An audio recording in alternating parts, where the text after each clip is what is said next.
Okay, hit it. First slide. Okay, this is called Who Benefits from Alarmism. This is a 30-minute presentation, and I'm going to give it in 12 minutes. So buckle your seatbelts. All right, first thing, and the clicker is this little doodad. Is that right, my friend? Hey, look at that. It worked. Okay, I used to be a producer of these things, so you know I always look. Money lust. Oh, of course. Who are the usual suspects that we think of that benefit from alarmism? Climate scientists, of course. Federal bureaucrats, government grant seekers, academia, big green, rent-seeking corporations, wind, solar, anything that you can get money. And there's oddballs not looking for money. They, I call struggle junkies. They live from one protest to another, and we'll talk about them because they're part of the dark benefit. Federal funding, however, is not dark money. If you take a look at almost any grant you want is sitting up on usaspending.gov or on the actual agency's grant awards database. So we're not even going to think about that because you can find that at your leisure. Just get your Google out. Now, sample agency spending for 2000 to 2012, you can read those numbers, but you get the idea. It's a lot.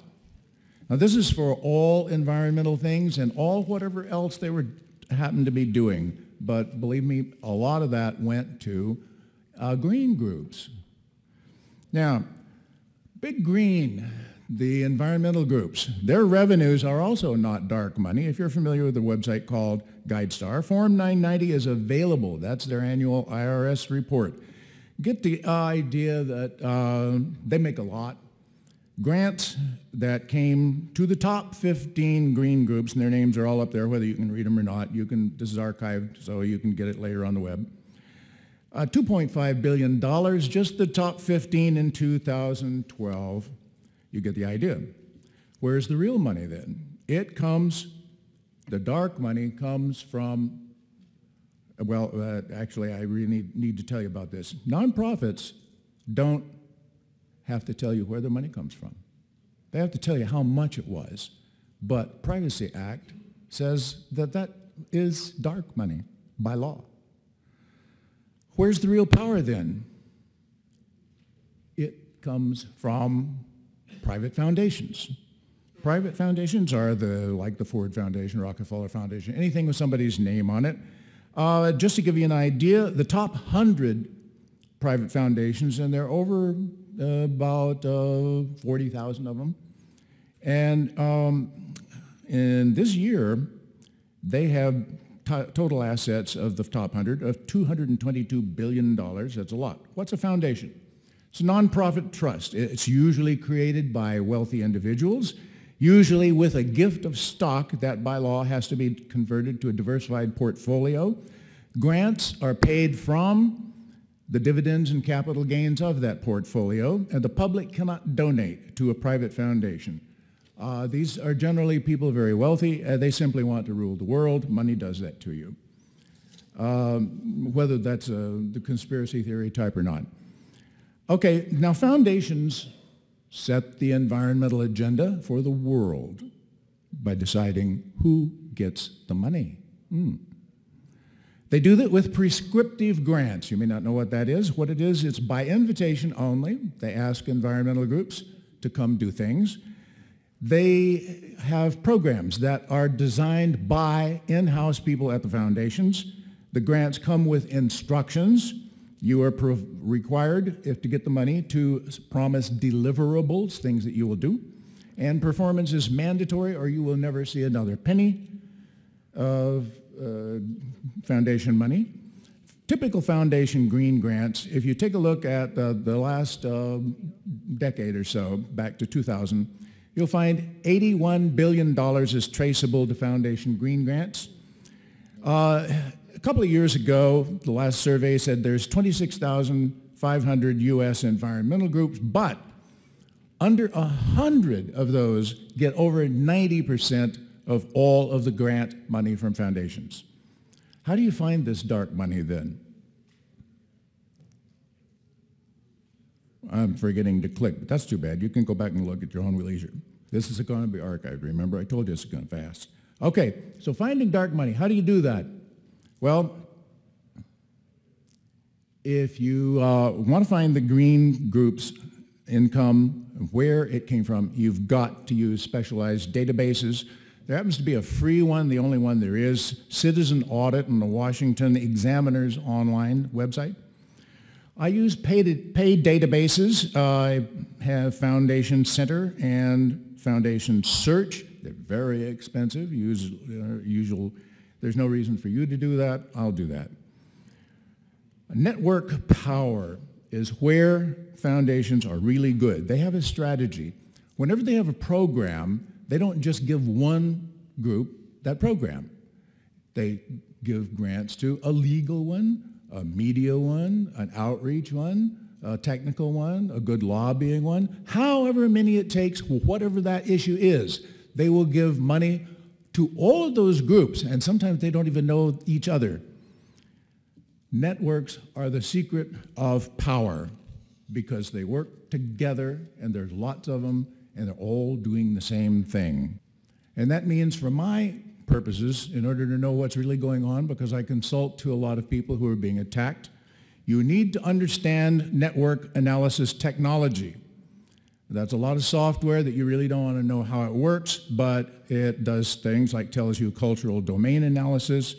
It's got software called UCNet. That's a cheap one.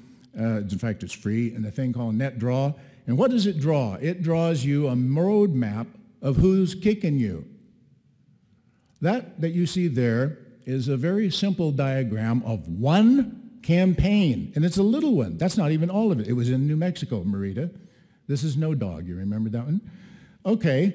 The only reason that I did that one is because it would fit in 2 pages of my book, Freezing in the Dark. Now, this book I got by interviewing leftists. I know more leftists than more leftists. They were very good telling me exactly what they were doing. Okay. You can also, I just by coincidence happen to have a carton of these for $15 a throw. You can buy them for $23 on Amazon, so talk to me later. Okay, the largest networking center is now the Environmental Grant Makers Association, the EGA. That's about 200 and something foundations. They make strategy every year. It's about $6.5 billion this year that they're combining, and that's what they're all going to find out who's doing what, and they will give that money to whoever they want. Now, I found out about these guys, 20 years ago. 1992, I happened to lead a protest demonstration against their annual retreat where they were making all of these plans, and it just so happened I not only put them on that website, undoinfluence.com, but I obtained 24 tapes of their key meeting, and you can find all about carbon taxes. If you, now I transcribed those tapes, or at least 7 of them, and posted them. Go read them. You want some really, to see what they were doing in 1992? And they're done now. All right, summary is, do not underestimate the power of dark money. Just to tell you a little something.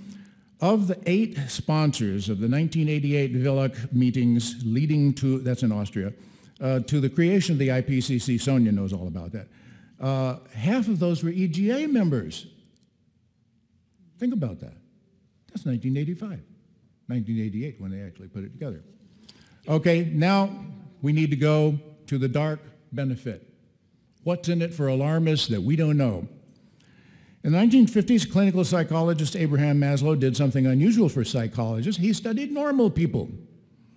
He published, that's supposed to laugh line. Okay, he published his findings in 1954. He studied what makes us tick.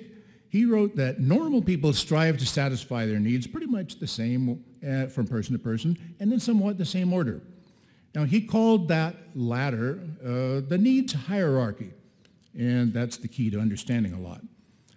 Now, he knew that people have basic needs, and those basic needs are all material, like food, shelter, safety from harm, and a means to live. But he asked, what happens when those needs are satisfied?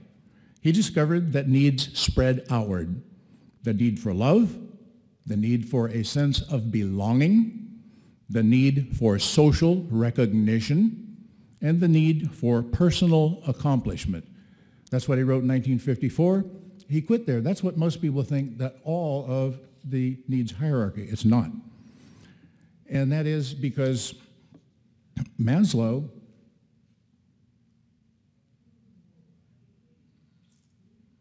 when he got to 1960s, he discovered that he hadn't gone far enough. He found that as people go up that needs hierarchy, if they get all the way up to that last one, that their needs begin to be non-material, that they need knowledge, and they need to understand, like scientists. And then finally, if they're fortunate enough, the need for inspiration and beauty, religion, art. But there's a problem. Some of these people, okay, they begin to take the lower needs for granted, and they begin to be very subject to cognitive changes. They forget about the lower rungs.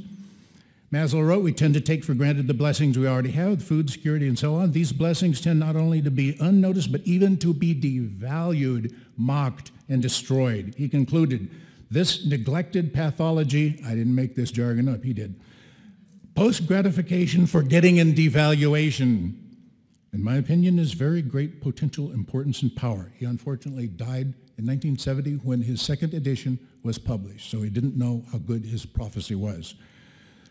The pathological need to devalue, to mock, and destroy basic needs is the basis of alarmism. That's what you're looking at in everything you see these alarmists do.